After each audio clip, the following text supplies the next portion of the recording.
우리가 시편 23편 말씀 우리가 계속 살펴보고 있는데요. 지난 시간에 우리는 앞서 행하시는 하나님 이런 제목으로 말씀을 살펴봤습니다. 기억나시죠? 하나님께서 우리 앞서 행하시며 풀밭도 찾아다니시고 또 우리가 먹을 물도 잔잔한 웅덩이를 만드셔서 잘 먹을 수 있도록 앞서 행하신다, 이런 걸 살펴봤습니다. 그러면서 그렇지만 그 길은 좁은 길이다 라는 얘기 했어요. 그렇죠? 그래서 어떤 것이 나올 줄 모르는 좁은 길이지만 앞서 행하신 하나님 믿고 나가면 된다라는 얘기 했습니다. 자, 3절과 4절에는 이어서 그런 길에 대한 두 가지의 길이 나옵니다. 하나는 3절에 나오는 의의 길입니다. 정확한 번역은 의의 오솔길이라고 되어 있어요. 히브리어 단어에는. 그래서 이것은 의의 길이긴 한데 오솔길, 지난 시간에 말했던 좁은 길과 연관되는 거예요. 오솔길. 또 하나는 4절에 나오는 사망의 음침한 골짜기입니다. 자, 우리 하나씩 이 두 가지 오늘 살펴보려고 하는데요. 자, 의의 오솔길. 그 의의 오솔길이라는 것은 우리가 얼핏 의미는 그런 의미 담고 있어요. 여러분들 알고 있는 의미, 정의롭고 옳은 길, 그런 길을 담고 있지만 1차적으로 우리가 보는 것은 지금 목동인 다윗의 입장에서 그 팔레스타인의 목동의 삶을 전 배경으로 해서 보는 거잖아요. 이번에는. 그렇죠? 그 팔레스타인은요, 지난번에 봤지만 막 이렇게 거친 광야, 황량한 광야 같은 그런 곳이에요. 근데 양들이 다니니까, 우리가 산에 가면은 사람들이 다녔던 길들이 있잖아요. 밟고 다니다 보니까. 양들이 다니다 보니까 이렇게 여러 갈래의 길들이 있대요. 그 밟고 지나갔던 흔적들이. 그 길 중에 어떤 건 따라가다 보면 절벽이 나오는 거예요. 그 막 다니다 보니까. 그래서 막 미로처럼 막 이런 길들이 있다는 거예요. 그런데 목동들은 아는 거예요. 어떤 길을 가야지 풀밭을 향해 가고 올바르게 갈 수 있는지. 바로 그런 의미를 담고 있는 거예요. 의의 오솔길이라는 것은. 그런데 여기서 먼저 우리가 주목해야 될 것은 3절 처음에 나오는 내 영혼을 소생시키시고, 영혼을 소생시킨다라는 말 속에는 그 영혼이 지금 좋은 상태야, 안 좋은 상태야? 안 좋은 상태니까 소생시키겠죠. 그렇죠? 좋은 상태를 소생시킬 이유가 없잖아요. 다시 이렇게 살아나게 하다, 이런 의미잖아요. 소생은. 그럼 생각해 보세요. 하나님께서 앞서 행하시면서 풀밭이고 음식 다 주세요. 그리고 내가 가는 길은 의의 길이에요. 좁은 길이긴 하지만. 근데 왜 내 영혼이 그렇게 피폐하고 황폐할까요? 이게 좀 이상한 거잖아요. 그렇죠? 저는 이 고백이 정말로 다윗의 오랜 경험 속에서 나온 고백이라고 생각해요.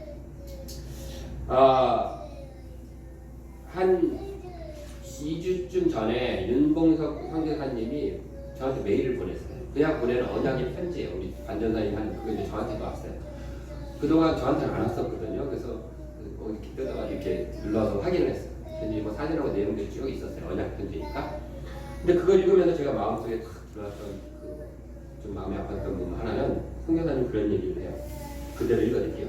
20년 가까운 시간을 그렸던 그림은 시작하려고 하니, 그러니까 이제 건물이 이제 학교가 막 지어지면서 하나씩은 되는 것들, 거기 이제 직원도 그 같이 하는 동료들은 다 성장이 있고 선생님들은 한 40명 되고 막 이렇게 학생들까지 이름이 나가요.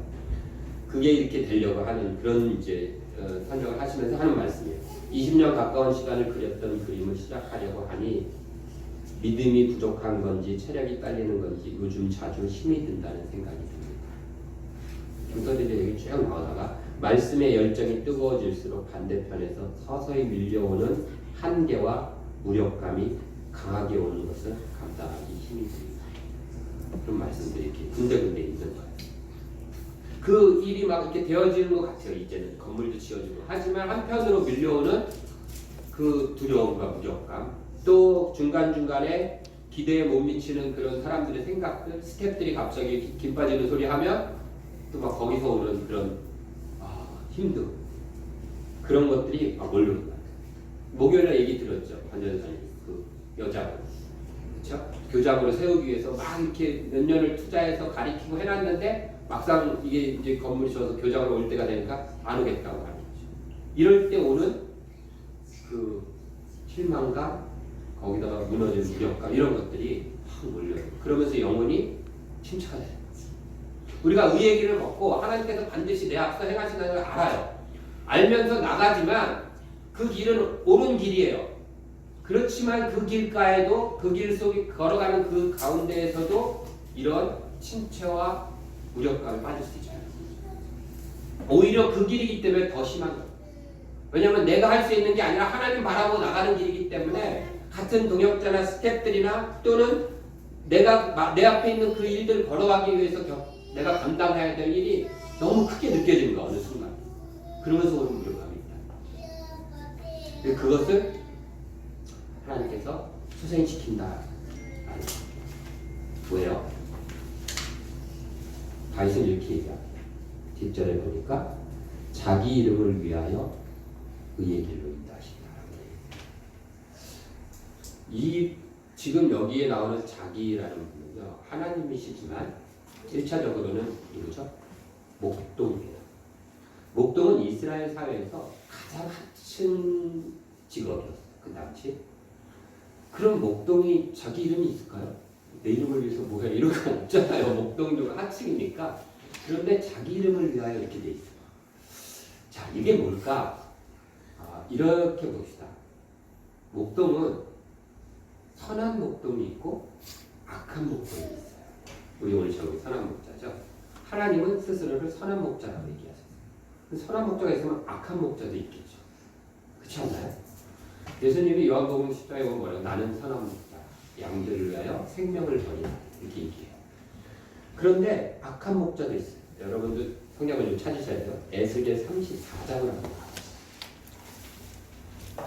에스겔서 34장. 우리는 성경을 보면서 맨날 선한 목자만 보죠. 그렇죠? 그래서 목자는 다 선하지 않은데 그렇지 않아요. 에스겔 34장. 자, 1절부터 볼 건데요. 눈으로 잘 찾아오세요. 제가 읽겠습니다. 1절. 여호와의 말씀이 내게 임하여 이르시되 인자야 너는 이스라엘 목자들에게 예언하라. 그들 곧 목자들에게 예언하여 이르기를 주 여호와께서 이같이 말씀하시되 자기만 먹는 이스라엘 목자들은 화 있을진저 목자들이 양떼를 먹이는 것이 마땅하지 아니하냐. 너희가 살찐 양을 잡아 그 기름을 먹으며 그 털을 입되 양떼는 먹이지 아니하는도다. 너희가 그 연약한 자를 강하게 아니하며 병든 자를 고치지 아니하며 상한 자를 싸매주지 아니하며 쫓기는 자를 돌아오게 하지 아니하며 잃어버린 자를 찾지 아니하고 다만 포악으로 그것들을 다스렸도다. 이게 뭐예요? 악한 목자가 있는 거예요. 악한 목자는 자기 양을 먹이지 않아요. 우리가 지금 보고 있는 선한 목자는 미리 가서 찾아서 행하시면서 다 풀을 먹이시고 하는데 악한 목자는 그러지 않아요. 그리고 그 양을 잃어버린 양을 찾지도 않아요. 양들은 보통 양들이 길을 잃어가지고 자기 스스로 잃어버렸다라는 자각을 하게 되면 꼼짝을 못하고 그냥 가장 보이는 덤불 속에 숨던지 바위 밑으로 가갖고 머리를 쳐갖고 매매하면서 울고만 있는데 또 가만히 못 움직여요. 벌벌 떨면서. 양은 눈도 나쁘고 귀도 굉장히 나쁘고 머리도 굉장히 나빠요. 그런데 그러고 있는 거예요. 매매 소리를 내면서 벌벌 떨면서. 그러면 짐승한테 잡아먹기 딱 좋은 상태인 거예요. 소리 나니까 짐승들이 저 양이 들어가잖아요. 그리고 벌벌 떨고서 고기 쳐박고 있으니까 그냥 잡아먹게 되는 거예요. 그래서 목자는 그 양을 딱 목자가 찾으면 이 양이 트라우마에 빠져가지고요. 걷지를 못한대요. 23kg에서 한 30kg 정도 되는 이 양을 그래서 목자는 어깨 메고 그림 하나 볼까요? 이렇게 양을 메고 오는 이유가 기뻐서도 하지만 찾아서 기뻐서이기도 하지만 이 양이 걷질 못해요. 트라우마에 빠져가지고. 그래서 메고 올 수밖에 없는 거예요. 그런데 메고 오면 보통 이스라엘 사람들의 집은 언덕 위에 있어요. 그래서 산에서 메고 내려온 다음에 이걸 메고 어떻게 해요? 땀을 펄펄 흘려서 언덕으로 올라가요. 그래서 우리에다 갖다 놓는 거예요. 이게 어떤 목자예요? 선한 목자는 이렇게 하는 거예요. 근데 악한 목자는 안 한다는 거예요. 지금 이 에스겔 34장은 시편 23장의 말씀들을 염두에 두고 34, 35, 36장을 쓰고 있어요. 그래서 그 모습이 지금 여기에 나오는 거예요. 그러면서 11절 볼게요. 34절. 주 여호와께서 이같이 말씀하시느니라. 나 곧 내가 내 양을 찾고 찾되 목자가 양 가운데 있는 날에 양이 흩어졌으면 그때를 찾는 것 같이 내가 내 양을 찾아서 흐리고 캄캄한 날에 그 흩어진 모든 곳에서 그것들을 건져 내리지라 라고 얘기하는 것이에요. 왜요? 하나님은 그런 악한 목자가 아니라 선한 목자이기 때문에. 우리의 영혼이 소생시키신다라는 이 근거는 뭐냐면 하나님이 우리를 인도하시는 하나님이 어떤 분이에요? 선한 분이다라는 것이 유일한 근거예요. 내 영혼이 소생되는 것은 내가 기도를 열심히 하고 내가 생각을 바꾸고 긍정적인 마인드를 갖고 내가 열심히 이러면 안 돼! 해서가 아니라 나를 인도하시는 하나님, 나를 구원하신 하나님이 선하신 분이다라는 것에 근거해서 되어지는 거예요. 그래서 소생시키시는 거예요. 그분. 내가 소생하는 게 아니라 하나님 나를 소생시키시는 거예요. 자, 두 번째로 하나님은 우리가 사망의 음침한 골짜기라는 것 생각해 보겠습니다. 사망의 음침한 골짜기 많이 들었죠. 그리고 이 시편 23편을 제일 많이 낭송하는 곳이 장례식장이에요. 특히 외국 영화 보면 외국 영화 장례식 칠 때 꼭 이거 읽어요. 왜요? 사망의 음침한 골짜기를 다니죠. 이 구절 때문에 그런 것 같아요. 제 개인적인 생각은. 물론 여호와는 나의 목자신 이것도 있겠지만. 그런데 이 사망의 음침한 골짜기 그래서 우리라는 것은 이스라엘 사람들이 아닌 모든 사람들, 이방인들은 그렇게만 생각해 왔어요. 그런데 이스라엘 사람들은요, 이 사망의 음침한 골짜기라는 언어를 정확히 해석하면 뭐냐면요, 죽음의 그늘진 계곡이에요. 죽음의 그늘진 계곡. 이스라엘에 있는 목동들은 이 죽음의 그늘진 계곡을 너무나 잘 알아요. 우리가 내 마음은 호수요 그러면 내 마음이 호수 같다라는 은유이긴 하지만 호수가 진짜 있잖아요. 호수는 우리 아니잖아요. 이 죽음의 그늘진 계곡이 진짜 있어요. 이스라엘. 또 많이 있어요. 그래서 목동들은 너무나 잘 알고 있어요. 이스라엘은 이렇게 나무가 없는 막 이런 산들로 돼 있잖아요. 계곡이 많은데 그 계곡은 산과 산 사이잖아요. 그렇죠? 그러니까 이 그늘이 지는 거예요, 항상. 이 계곡 옆길이 항상 그늘이 져 있는 길이 있어요. 그 계곡 길이. 그런데 이게 왜 죽음의 길이냐면 그 길은 좁기도 하고 방향도 못 틀고 그래서 가야 되는 길인데 짐승이 나타나면 그냥 죽을 수밖에 없어요. 그런데 그뿐만 아니라 한 번 갑자기 비가 와서 물이 넘치면 그대로 휩쓸려 죽는 거예요. 1957년도에 그 요르단에 있는 남부 요르단의 도시인 페트라로 이어지는 그런 길, 통로가 그 길이 있었어요. 근데 프랑스 관광객 50명이 그 길 가고 있었어요. 갑자기 근데 이 물이 몰아쳐갖고 9m 되는 계곡을 다 먹어버렸어요. 한 명도 빠져나가는 것도 다 죽어버렸어요. 그러니까 이 사람들이 피할 수가 없는 거예요. 그 길은 한번 몰아닥치면 그렇게 위험한 길인 거예요. 그게. 근데 그런 길들이 이스라엘에는 굉장히 많다는 거예요. 그런데 그러면 왜 이 길을 갈까? 이렇게 위험한데 그게 바로 지금 다윗이 얘기하는 죽음의 그늘진 계곡길이에요. 왜 그 길을 굳이 양들 들고 갈까? 그 길을 뚫고 올라가면 그 산 위에 아주 영양가가 높은 풀이 있어요. 그러니까 가야 되는 길인 거예요.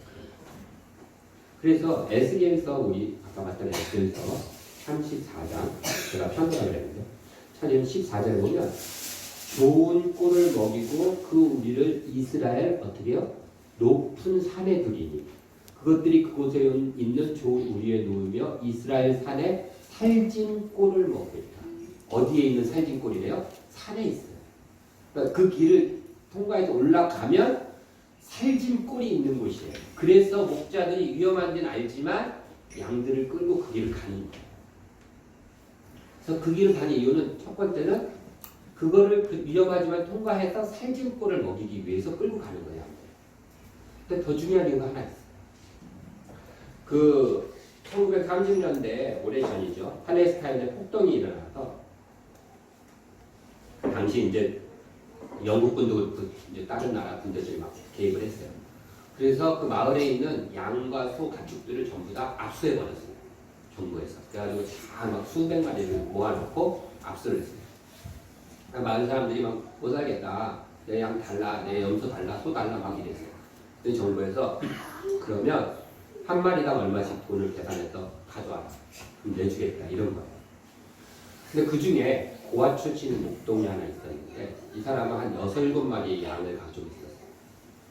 근데 이 사람이 정말 그 몇 마리 안 된 양이지만 자기 양을 찾기 위해서 정말 별 일을 짓을 다 해가지고 막 가까스로 돈을 마련했어요.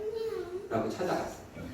막 수백 마리가 이제 막 가축들이 막 합격 있는 그 우리 앞에 가서 그걸 지키고 있는 영국 중사한테 그 돈을 주면서 내 양을 찾아가겠다. 근데 영국 중사가 돈을 받고서 마음대로 찾아가봐, 니꺼 이런 거예요.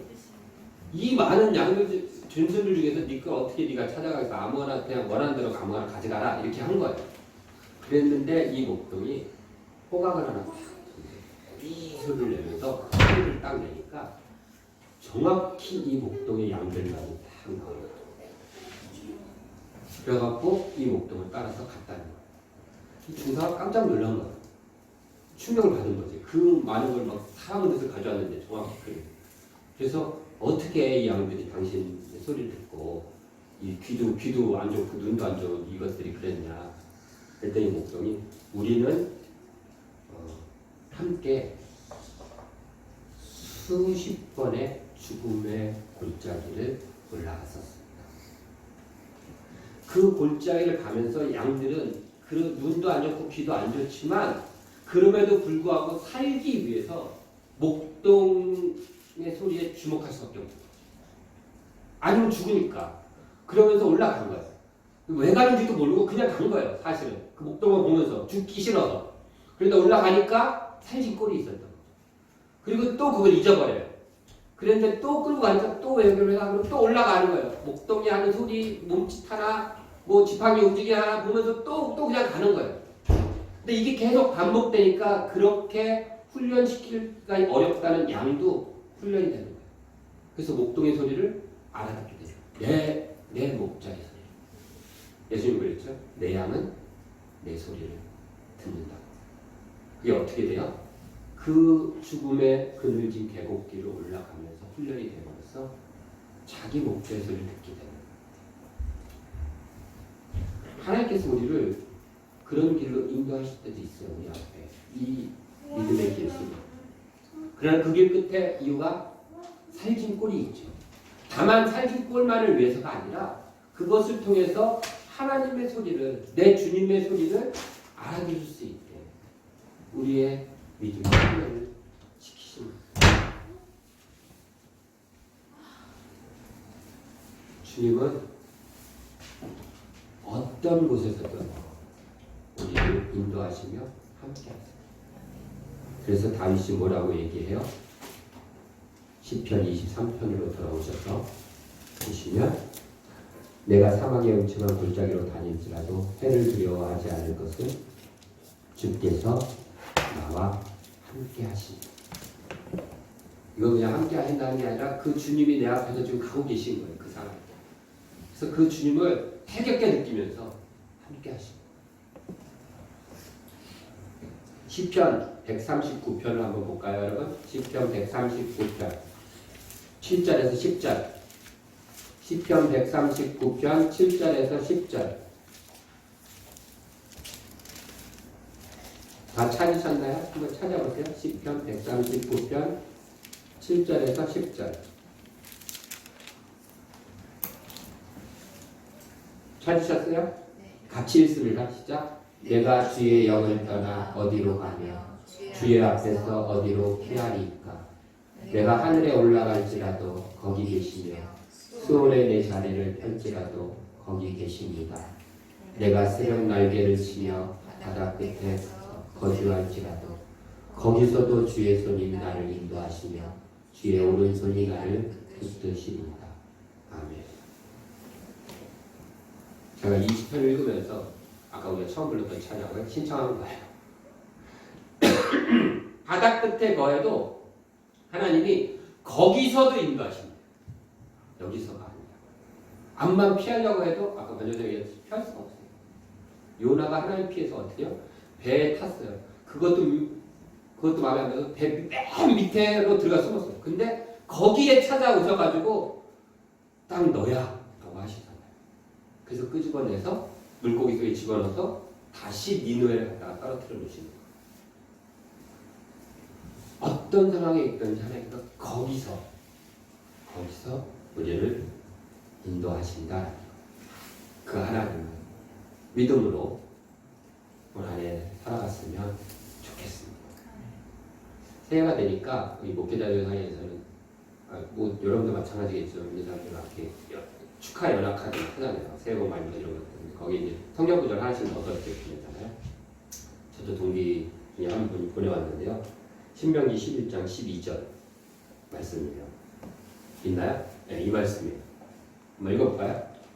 시작. 내 하나님 여호와께서 돌보아주신 땅이다. 여기 연초부터 연말까지 내 하나님 여호와의 눈이 항상 그 위에 있느니라. 아멘. 연초부터 연말까지 하나님의 눈이 항상 그 위에 있는